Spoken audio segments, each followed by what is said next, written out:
Welcome to the Iron Prescription podcast with your hosts, Doctors Lynette and Stuart.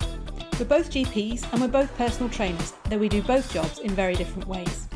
We chat about the best things you can do for your health and fitness, and along the way, help you to avoid wasting time on the things that really aren't. Thanks for listening. Exercise and mental health is rather broad.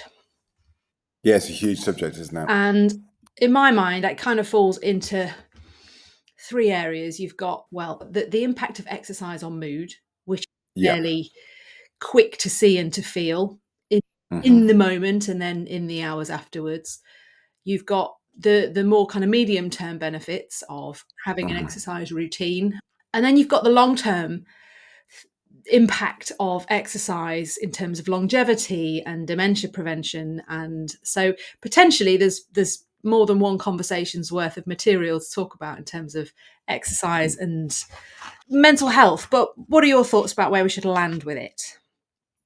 Well, I mean, I think the thing is about mental health is, first of all, it's undeniably linked to what you do from an exercise perspective. There was a huge study done where they took 97 reviews, 1,000, I've written these down, 1,039 trials, and they had 128,000 participants. That's pretty big. So this is not little stuff. This is massive. We talk about a trial being significant if it has a couple of thousand people in it, but this is obviously clearly huge. And if you do exercise for 10 to 12 weeks at 3 to 5 times per week for 30 to 40 minutes in that regime, depending on which paper you look at, but they're the sort of areas that are, of spread of how much effort you need to put into it, there's a significant reduction in depression in all age groups from the age of 16 to 85. Okay. And in fact, 1.5 times more than the use of counselling or medication. Okay. So that in itself is plenty of material to talk about, isn't it? Because we treat people for depression in one job and not an insignificant number of people, let's be honest. Yeah. And accusations get hurled towards us as doctors, and I certainly always feel this, that all we want to do is dish out pills. Yeah. And it always pisses me off. Yeah. So I always feel the need to get defensive about that because it's complicated, and ultimately the model that we work in affords us 10 minutes, doesn't it, to spend with people. And within that, there are some people that want those pills. There's no denying it. Oh, absolutely. But when you know those statistics and that data and you've seen the benefit, it makes it less satisfying to hand over a prescription by far. But sometimes you still have to do it. But so I think there's this kind of common belief certainly in the internet world and maybe even in the public chatter that there's no point going to see the doctor. They'll just dish you out pills. But the reality is as well, I mean, I also find that people need to take ownership for this as well, because what they want is a pill. Yeah.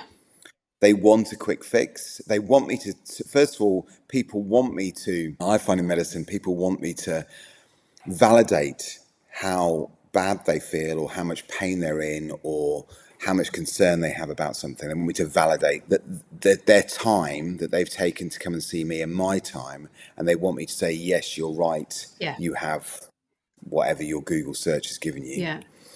And then they want justification. A lot of people, depending on where you work, a lot of people want me to take responsibility for their illness. They don't want me to take responsibility for them per se, but they want me to take responsibility for their illness. They're handing over their illness to me as a medical practitioner, and I have to do something back in return. The sad part is that I hate giving out drugs because I know the side effects that it comes with and the downside to medication. And also, it's not teaching your body anything. It's giving your body something. And I think I was saying this to a patient actually just last week, in that the longer you do the job, the more you realise how mediocre most of this stuff is that we give out. And I don't necessarily know that you appreciate that in your first 4 or 5 years doing the job, because, No. you're still relatively fresh out of training. You just haven't seen enough people over a long enough period of time, particularly in general practice when we see the same people coming back year on year, to be able to see that it's made a significant difference. Now, that's not to say there aren't some people that aren't helped, but I think, that they're often people that are already doing the basics quite well. And I come back to this thing quite often, whether somebody asks me a question about food or exercise or sleep. There are certain things that we know work really well for your health, Mm. exercise being a massive piece of that puzzle. And some people are doing the basics quite well, again, depending on where you work and what particular section of the population you're seeing. And they've done everything. Well, they're doing it as well Mm. as they can within the Yeah. framework of what they've got. And there are instances when people can then take a medication and it can make that little bit extra difference to get them back to work or get through a difficult period. And I think they're the subtle distinctions that you sometimes don't have time to go into to explain to somebody unless you're seeing them several times.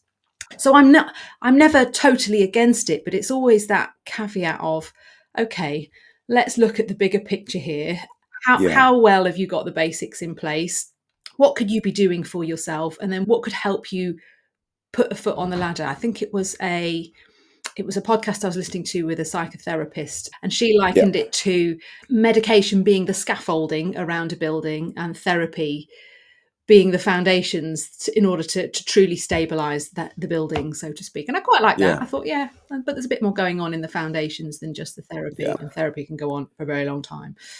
Yeah. I think, therapy there is definitely a place for medication and for medical treatment in mental health. And it may be that you need to treat the person to support the person, but treating the person doesn't necessarily lead to a cure. Mm. You're treating them, and there's a difference between treatment and cure. Mm. And cure to me means that there is no need for any further medical intervention. Yeah. You are free of symptoms and you are doing something that is allowing you to live symptom free without the use of a tablet. Mm. If you're on a tablet, then you are in fact still in the treatment phase. Mm. Now, there are certain conditions we know that something so important has been removed from the body for whatever reason that treatment is needed for life. Yeah. For example, diabetes. Mm. There is no way at the moment that we can currently cure diabetes, Type 1. type 1 diabetes. However, we do know that type 2 diabetes can be completely cured or treated. And that treatment, if you're treating type 2 diabetes, that is likely to go on for life. Mm. But to cure type 2 diabetes, you need to change what you're doing in your life Mm. to make a difference. And that is about reteaching the body on what to do with glucose, Yeah. And that's about basically. addressing those foundations, isn't it? Again, it's Yeah, it's it's it's, exactly. it's removing Yeah. the And scaffold. exactly. And that's exactly what exercise is in the significant number of mental health conditions of depression and anxiety. But you've got to convince the person that this is going to work. The data is there, Yeah. a huge amount of data is there to suggest that it's going to work. But it's really difficult sometimes for the patient to be motivated into getting into doing that. Yeah. Because they should have started the exercise. They should have started the exercise regime to prevent them getting Mm. depressed. Now we're depressed, and trying to stimulate yourself to get to that point is really difficult. So sometimes what I like to do is support that person. Maybe I'll support them with a tablet if needed to get them motivated enough to commence the exercise therapy. I think antidepressants should be definitely reviewed. That it's not something you should be on for life, and it's something that you should be reviewing on a regular basis and trying to take back from the patient. But exercise should work alongside it going forward. Why do you think we're not discussing this much as doctors? I think so. For example, if I'm signing somebody off, that's a really good opportunity. to get this message across, because you're signing them off work. You've just created some space in their week where potentially they could sit and ruminate and drive themselves mad. Now, that's not to say people don't need to be away from work. If it's not always that necessarily work is the cause of the stress. I'm No. not necessarily talking Yeah. about clinical depression here, but it can be the kind of first domino that falls. So Yeah. we remove work because it's one of the domains that we can control. And I'll say to people, we can't control everything, can't take you out of your family necessarily. But if we can take some of the pressure off by signing you off work, that's something that we can move. It's a lever we can pull. So therefore, you have suddenly got some space, because time to do this is something that I hear all the time from, office chatter to patients that I see in the clinic. So there's a really good opening there to say, I'm signing you off, but part of your prescription is you need to get your trainers on and you need to go for a walk. And I'm not talking, if 10 minutes around the block because you're socially anxious is all you can Yeah. manage, well, fine. And you do that as many times as you can manage. But where that's not an issue, I want you to get out for 40 minutes or an hour every single day. And I Yeah. haven't once had anybody come back and say that made them worse. I just have never seen that in 20 years. No. But I'm not sure that that's a consistent message. And sometimes I think, is that because the clinician themselves hasn't experienced it? I think stuff we experience ourselves as I think human you're right. beings, Yeah. influences Yeah. how you practice, doesn't it? It's Yeah. huge. I think you're absolutely right there. I think it goes back to this as well. It's really quite sad. I talk about the fact that the patient wants to feel justified of coming to see me.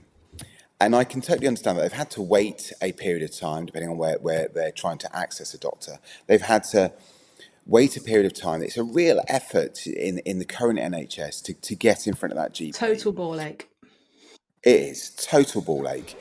So they want to feel justified. I've really tried hard to get here in front of you. And sadly, I think the message, when I say, well, I think actually an exercise regime is what's called for here, it sounds to the patient in some way that I am belittling their condition. It doesn't justify a medication. And I think it's really important that we change that and say, actually, you're too important to justify a medication on its own. And what's really important is that we do something really, really big here, and that is exercise. The other thing I think people think is, it's a bit like saying, I think you need a holiday. and people think Yeah, they think, people think that fixes everything. yeah. And they associate exercise as saying exactly the same. It's like a throwaway comment. Yeah. It's not a real thing. And I really try and get this across to people, how important and how beneficial exercise is to their outcome of their mental health. It's massive. I think, in defense of our colleagues as well, there is a lot of stuff that we have to hold in our heads, and you lean into the stuff that you're more interested in. And there will be many people who've been doing the job for 30 years and don't know that data that you quoted at the start of Yeah. us talking. And, we can't know everything about everything, but I personally, and I'm sure you agree, see this as so fundamental to what we do and how we live as a society, that it should be bumped up the priority list and become part of the everyday conversation. I think one of the things that's helped cement it for me, and I try and get this across if there's time, is what's going on in our brains that makes it such a reliable thing to engage in to produce predictable results. And Yeah. we have evolved to feel better with exercise for the single reason that we wouldn't have evolved very successfully if we didn't move to find food and survive. So our actual brain neurochemistry is wired in favor of this. So we're denying it. We're denying something that we're fundamentally evolved to do when we sit in the house Googling how to cure depression and watching things on social media thinking that will help.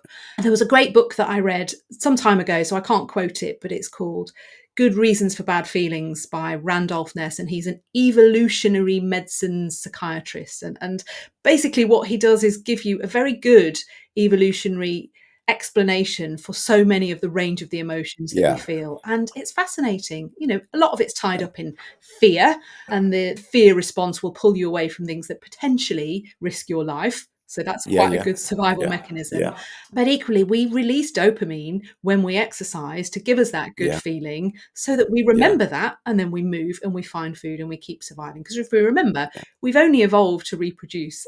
In fact, what caught my attention with that particular guy is on a podcast, that was the first thing he was asked. He said, "Why aren't we all happy?" He said, "Evolution doesn't care whether you're happy or not. Evolution just cares that you reproduce." Yeah, And absolutely. that's a really Yeah, good thing to hold in your head. So when I've got time, I will sometimes say to somebody, this is why it works, and this is why I can 100% say to you with confidence that if you do this, this is you yeah, will feel better. Maybe not amazing. You're not going to be doing backflips and cartwheels the next time you see me, but those kind of small wins can start to build and compound. And then you get into what we've talked about before about consistency and where it leads. I'm not sure everybody's interested in the proper nerdy neuroscience in which part of the no, brain's doing yeah. what. I find it fascinating, but I do. I mean, just yeah, on that point there, just to explain that a bit more. So this, I find this absolutely fascinating. So if you do an exercise regime, which is like walking around the Mm, block, and you do that for a regular basis, that is what you would get from exercising at a moderate intensity 3 to 5 times a week in a 12-week program. And what you're doing there is you're going out and you're looking for seeds, mm, fruit, water. mm, You're not doing anything high intensity. And we know that we fundamentally, those are the sort of things that we would eat in the majority of our existence when we were yeah, evolving. Every now and again, we'd run really, really hard and high intensity to hunt down and meet prey. yeah, yeah, But those hunts were not always successful. yeah. Just like looking for the berries and the fruit and the water wasn't always Mm, successful. But what the body needed you to do was enjoy it. mm, Because if you didn't enjoy it, you wouldn't do it again tomorrow. Even though you didn't get the reward yeah. of the berries and the fruit and the water, and then every now and again the big meat kill, Mm, the body needed you to enjoy it, to make sure you did the same thing again tomorrow and mm, kept going mm, and enjoyed that process. And that's exactly mm, what we see in the exercise data. mm, If you do moderate exercise on a regular basis, mm, it makes a massive difference. If you do high intensity, but less frequently, it makes a massive difference. So you're either going for the kill, the mm, meat kill, mm, or you're going for the gathering of fruits and seeds and water, etc., mm. to make sure that you carry on your existence.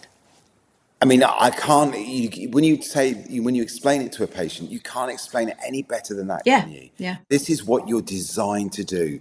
You're not designed to sit in an office. You're not designed to sit and scroll yeah. through Instagram. You're designed to feel good about moving. Yeah. And I think when I've heard people who've studied, this notion that we're all depressed now, we're all miserable, we're all overweight. And there's some truth to that. If you look at the trends, most people who studied this in great depth seem to arrive back at that same conclusion, in that we are not living the way that we have designed to be living. We're not connected in communities, which is, Yeah, a yeah, separate conversation probably for another day. And that's a much harder thing to fix if people are socially isolated. But again, coming back to this thing of you can do the basics better in order to help yourself, and we can work together on this. And I think that's probably the bit that we're not doing widely enough when we see these people at that first or second or third time, to be able to help steer them in the right direction. And there will always be people that put barriers in place. Oh, but my knee hurts and my back hurts and I haven't got time. And when you hear all those kind of barriers start yeah. popping up, and it's not always possible to beat down all of those barriers, but I think those precious people that really want to help themselves and are so lost in the emotion of how they're feeling and don't really know what to do next, sometimes do need those first things pointed out. And I don't know about you, but I know sometimes when I've been in the swirl of something really stressful, somebody going, right, this is what you're going to do. You're going to start here, make it really simple. This is how often you're going to walk every day, and this is what you're going to do on a Tuesday. And this sometimes actually you need that, because you just get so overwhelmed with stress. And some of the people that come to be signed off have reached that point and beyond, and some people will come earlier on. But I think actually there's no harm in setting it out as a prescription like that. And I think what was interesting back in the days when it was easier to get appointments sooner than it is now, I used to find that pre-booking to see somebody when you'd seen them and they were in the throes of a really stressful part and you were worried that they might tip over and you felt that they needed to be followed up quite closely. It was surprising how many people, when you put that date in the diary and see them maybe 2 or 3 weeks later on, actually hadn't gone and collected the prescription. Something about being listened to and setting it all out and feeling heard, I mean, that's a huge thing for a lot of people, was enough to press pause on all of that. So I think we've probably lost sight now of, because we can measure the number of prescriptions prescribed, but we can't measure the number that don't get collected from the pharmacy quite so easily, or that get collected and then don't make it out of the handbag or the bathroom cabinet. So it may be that actually things aren't as bleak sometimes as what we think it is when we're dishing these things out. But there literally are some days in practice, I don't know about you, that you think, wow, I'm just medicating everybody, especially in other places where I've worked where this is more prevalent. And it was interesting consulting over lockdown when people who were very outdoorsy suddenly lost access to all of that and the impact that had, as opposed to the reverse, people who suddenly weren't spending an hour in the car in the day commuting and were then doing their prescribed hour of exercise and felt much better. It was almost, I just could see this transition. It was really, really fascinating experiment. Sadly, I don't know about you, but I think we've all lapsed back into how we lived Absolutely, beforehand. it's terrible, isn't it? I was saying actually, I think it was this morning that. Do you remember lockdown? How great it was. I mean, I was going out to work, and that was the downside. But actually, as all the family was together. If you remember, the weather was fantastic. I'm incredibly lucky to where I lived, and we've got a gym here and everything. And so it was probably the fittest I've ever been, and really, really enjoyed it. But you're right, we've thrown that away. We had a huge opportunity, and we've thrown that good habits away, and it's been consumed again by that stress of life and work. But going back to just a little thing you said there about people being heard, the other thing that I find is that we can't do now, which is a shame, is that when you say to patients, and I'll see you again in 2 weeks' time, because it gave them that safety net, and that's been eroded away now. So we don't have that ability to say, I'm hearing you. We're going to try this, and I promise you that we're going to walk this walk together. And if it's not working, I'll see you in 2 weeks. And then I'll see you in 4 weeks. So that they felt they always had something. But I think now patients feel once they get in front of you, they must validate what they're having said, because they feel like, well, I'm never going to get to see this doctor again. If I do see a doctor, it won't be the same doctor. And it probably won't be, given the way things are. Won't be. And absolutely. And like I say, they want to be justified. They want me to hear it, and they want me to give them something, because they're still one-stop shop, which is really sad. And I think we've got to change the way we educate the next generation coming through and get them to understand how important exercise is, not erode exercise that we're doing in education at the moment, and not having PE teachers, not having a lot of exercise built into the curriculum, but actually removing it. That we should be putting more and more in and removing other things rather than that. And I think that would change the way society is. There are lots of things in the curriculum that I watch my youngsters do, and I think, well, how's that going to help you? Whereas I know exercise is going to help you. And I think we definitely live in this is getting very political now, but I think we definitely live in a two-tier educational system where kids that go to private schools get a better physical education than they do in the state system, and which is incredibly sad. The state should realise the importance of exercise and be really pushing that forward, because they've got a broken NHS. They've got to do something. And in my mind, the NHS is infixable. We've got to change what's happening in the future. Yeah, there was something I was reading last week. I can't remember what it was on the back of, but it was talking about this issue of PE. The person who'd written the article was talking about how PE can make or break somebody's attitude towards exercise for life. And I know my daughter's school, she's a teenager, she's 15, there was an initiative 2 years ago to try and get girls at that age more interested in sport, because it's a real problem that girls drop off altogether in terms of physical activity once they hit those teen years. And I was thinking about back to PE and what it does, and how it, if you're naturally quite sporty and quite good, you'll be fine. There'll be opportunities. But what we're not doing is missing those opportunities to educate teenagers about just activity for activity's sake. It doesn't have to be competitive. You don't have to join the hockey club or football club. And we're kind of streamlining them to almost turn themselves off it. Not all of them, but some of them off it. And then it's so much harder to get back into it. And I probably noticed this more in girls than I do in boys, but it is so much more of a difficult sell, and they're so much more likely to struggle with weight gain and body image issues, and not see exercise as anything other than what you've been made to do in PE on a freezing cold day. I mean, I'm sure there's some girls that love doing rugby and football, but there's lots of girls that are now made to do that. And I'm probably saying this more because I know my daughter's had, issues with having to do that. And I think, gosh, she's never going to do this again after school. What a missed opportunity to actually provide variety. And there's no shortage of sport educated, sport interested people that could put things on. I do think it's a real problem. In the meantime, when they're not exercising, they're wandering into the co-op and buying crap and energy drinks and stuff before they've even got on the bus in the morning. I've got a young client. She's 19, and she is exactly what you just described. She hated doing sport at school. She didn't really embrace it in any way.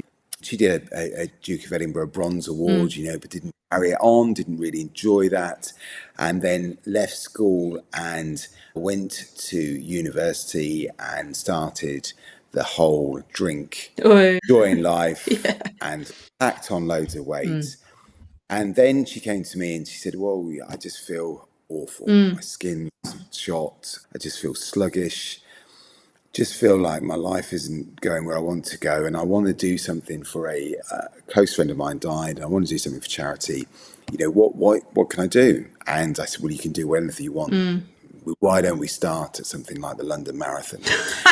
So you really got the low-hanging fruit there. Yeah. So she's done the London Marathon. She swam yesterday. She swam Serpentine, which is a 2-mile swim in Hyde Park. Oh wow! And she'll go on to do Ride London, and that'll be the London Triple. Yeah.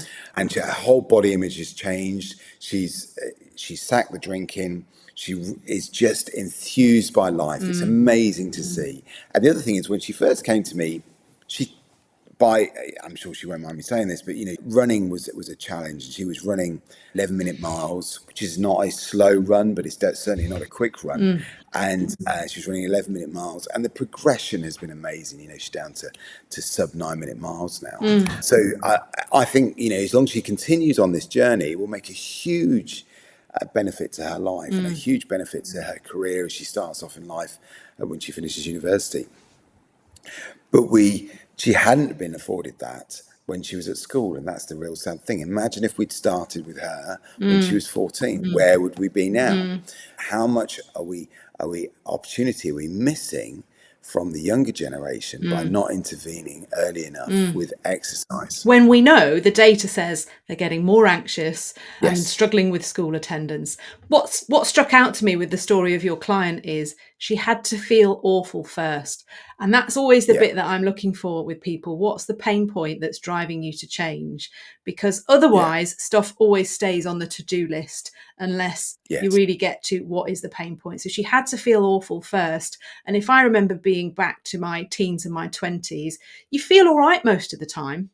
You can drink what you want, sleep on a washing line, and still drag yourself into work the next day. That all changes in the next decade.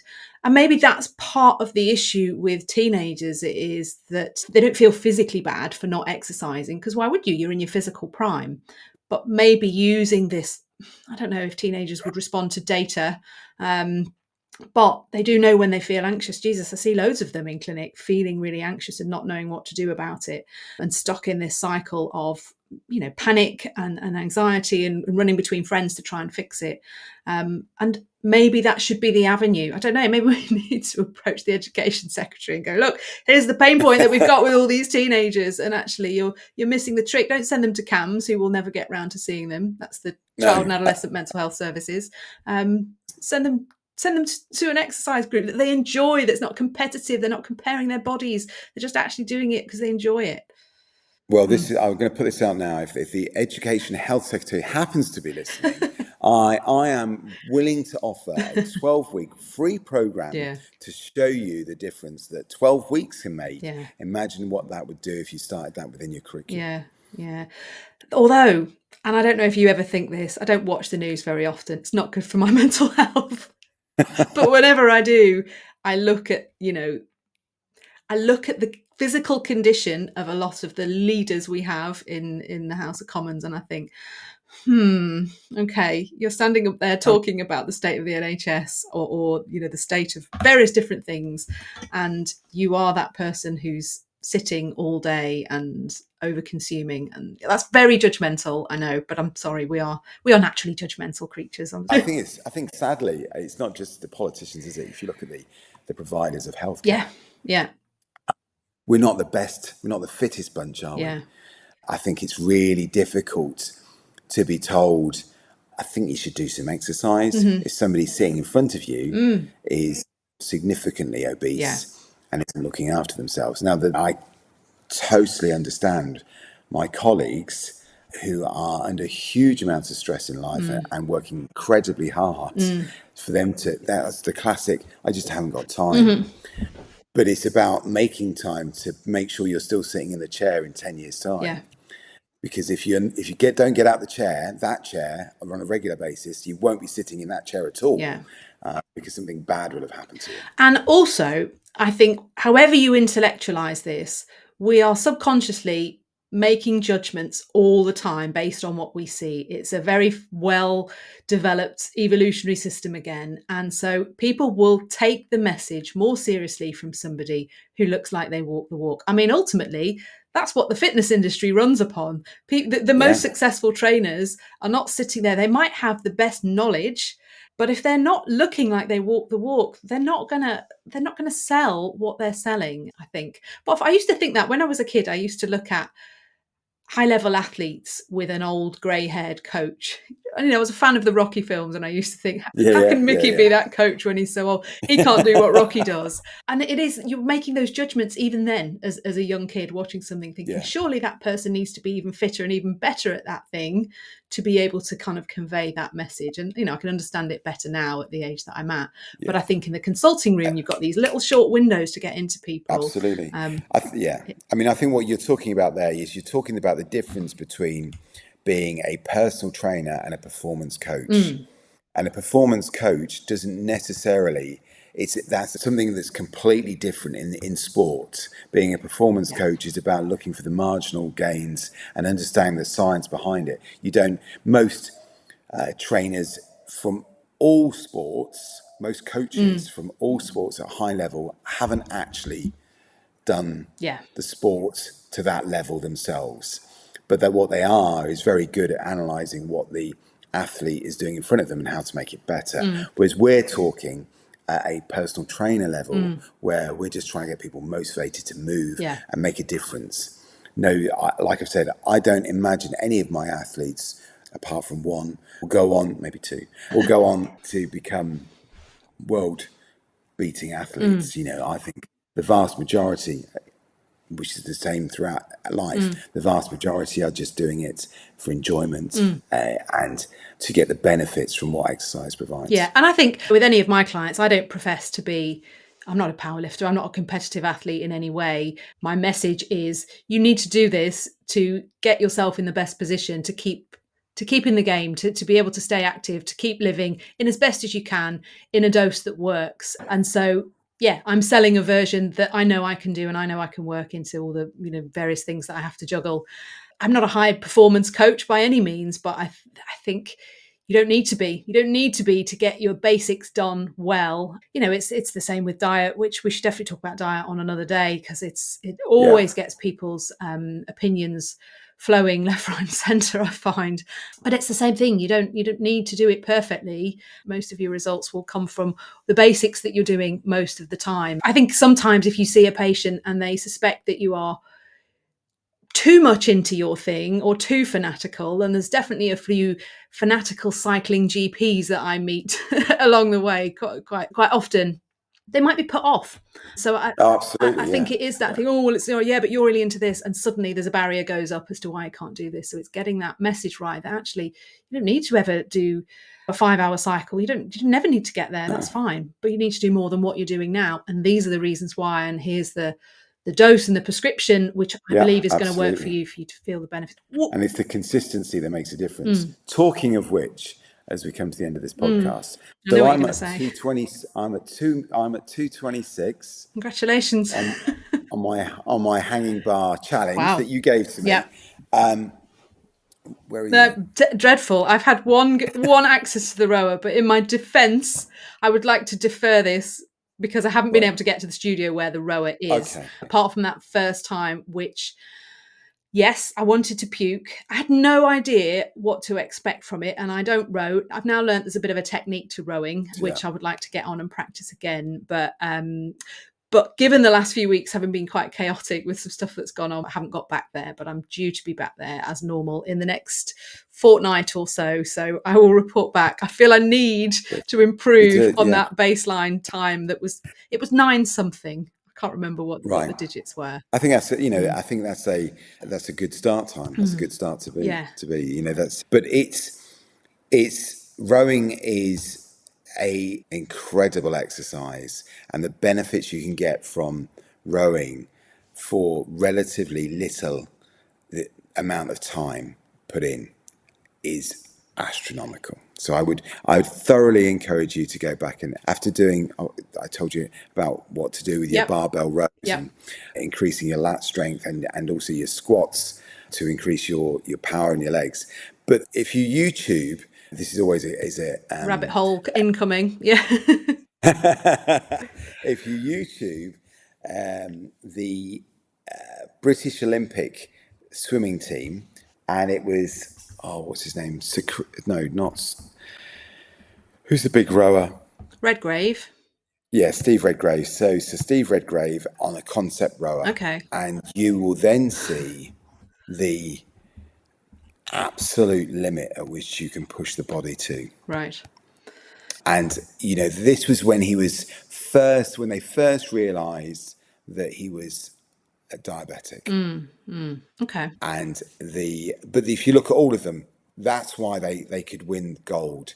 It was that their ability to go to that very dark place on the rower on the 2,000 meter Right. challenge. I can see that I went to a dark place. Yeah. Couldn't speak too much afterwards. I was doing it in the presence of a very accomplished coach who was yelling Right, at me technique things, which took a while to sink in. It's interesting, isn't it? right. When you're doing something really hard, how you can really only hold one thing in your head. I'll often say Yeah, this to people when I'm coaching them and their squats getting heavy.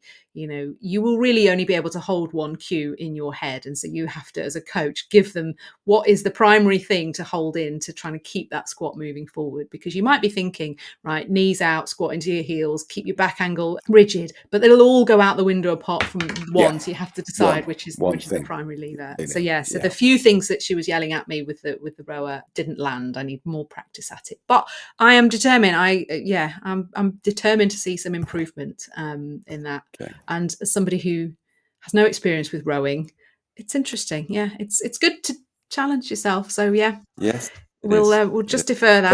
I'm going to keep going. I'm going to try and get to the 3 minutes on the hang. I have to say it's incredibly hard. Yeah. I didn't think it would be. For some reason, I didn't think it would be that hard. It's my body weight. How hard can it be? I have to say it really hurts. It is not just on the day, but the day after and the day after that. But it is, again, there's a lot of technique. There is a lot of technique in it, but I can see the progression, and I love things that you can measure like that. And it's only well, 2 minutes, 2 hours, 2 minutes, 26 out of my day. Yeah.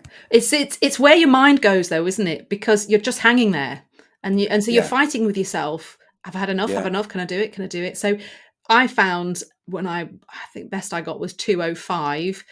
But I had to just think about something else. And so, my husband wandered in and we were talking. And I think, had he not wandered in and I was talking about something different, I might have just given out. There's been some really interesting research. And the guy who did it is somebody called Tim. And I came across him in the low carb world. But he's done some really interesting research to show that it's always the brain that decides when you're done. Your body could carry on much longer, which I think is Oh, fascinating. absolutely. Yeah. Absolutely. His surname.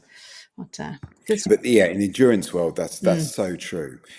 Like I say, I am absolutely convinced that anyone can do an Ironman with a relatively less than a year's training, and I always say, you can do a marathon, etc., because it is. I believe anyone can go out now, anyone at all, apart from if they've got a serious physical disorder, or disability, they can go out and do 10 miles straight off the bat. What stops you is your head. Yeah. And and I know that from my own head. I know how that feels, but your body is designed to do it. Going back to that evolutionary aspect, we're designed to do 10 miles. Yeah. Boom. Yeah. Not fast, but 10 miles. Yeah. And you would if somebody had a gun at your head, wouldn't you? That's the thing. Yeah, I absolutely. can't do You this. think about it, would you? Well, you would if I put a gun to you or your kid's head. You never see, sadly, you never see people, refugees moving from a country going, oh, a bit far. I'm a bit knackered, actually. I'll just stop here and give up. Stop here. Oh, it's a bit painful. I'll just have a bit of a... No, you don't, do you? Yeah, Bless them. absolutely. And that's the reality of it is our brains that stop us. Yeah. But anyway. Our brains need to stop us now, yes. Yeah. So next time, what are we going to talk about? I really... Go on. I was going to say, I really want to get into the world of talking about hormone replacements. Okay, let's do that next then. Yeah, hormones. We could do a male hormone episode and a female one separately because I think there's enough material in both. Yeah, sure. And I suspect you'll have more opinions on the male side of things and vice versa. So, yes. Yeah, okay. We'll do that next time. Let's do this. So should we do female first then? Can do, because I won't need to do too much preparation for it, given that it's the bread and butter do female first, of what I'm doing. Because I think that really comes easy off the back of that for doing males. Yeah, okay. Great. Okay. See you next time.